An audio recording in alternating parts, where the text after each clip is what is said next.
After Renee Good was murdered in the street by Jonathan Ross, I had an awful lot of folks in my comments and also my mutuals saying, oh, this is going to be the thing. This is going to get white people activated.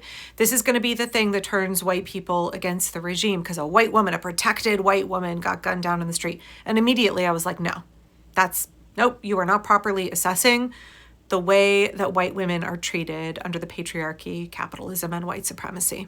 White men are not going to give a shit that Renee was murdered, especially, of course, once we found out that she was a lesbian, right? Married to a woman. That definitely not going to care, because any woman who refuses to be in a relationship with a man is a threat to men, right? They're offended by that. They take that as an insult to themselves personally. But also because men on the right, white men, they low-key love violence against women. They love watching other men commit violence against women. They don't have a problem when white men hurt white women. Like, that's the status quo.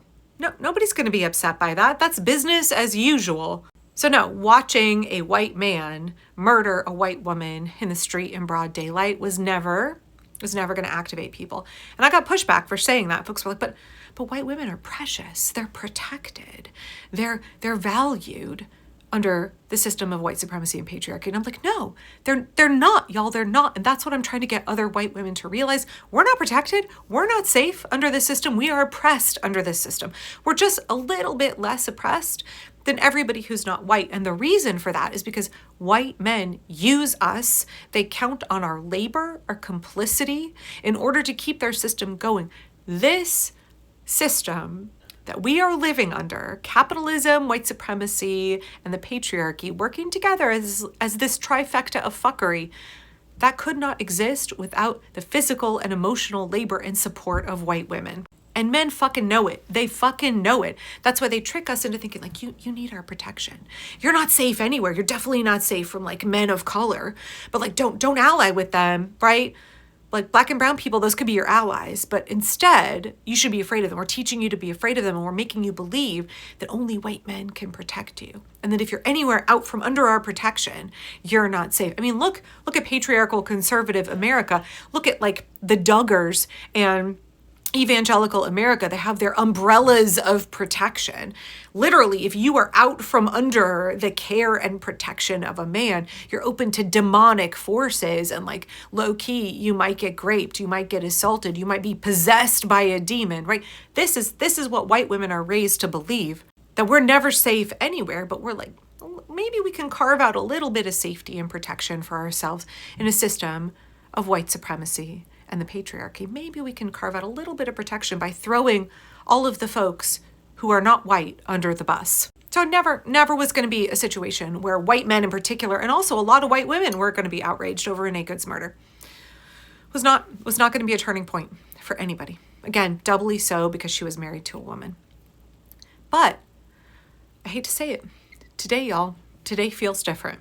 Alex Preddy was a white man who was a 2A licensed open carry medical professional. He worked for the VA as a nurse in the intensive care unit.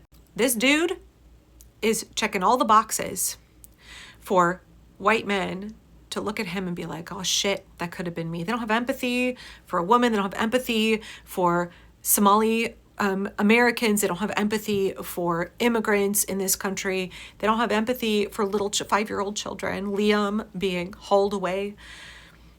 None of that. But they see a white man being murdered for exercising his 2A right in public. Suddenly they see themselves. Suddenly that's a thing that might activate them.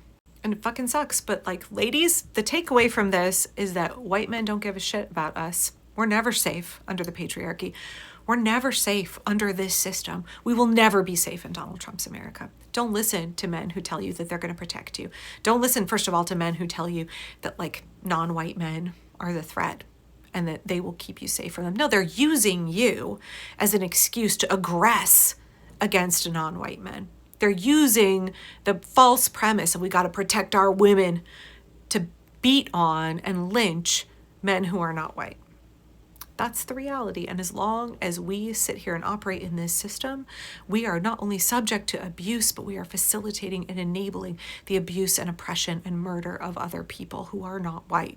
Ladies, the sooner we get free us lily white ladies, the sooner we get free from the patriarchy and white supremacy and add that big fat dose of capitalism in there, the sooner we realize that everybody who's not a white man under Christo-fascist, white supremacist, American patriarchy is actually our ally, and we could partner with them, and we are the ones with the power. If we withdraw our labor and support from the patriarchy and white supremacy and we give it over here to justice and liberation, y'all, there is nothing that we can't accomplish. We don't need all those MAGA men. We don't need all those patriarchal, hateful white supremacist men at all, for so many reasons, but not the least of which is politically, right?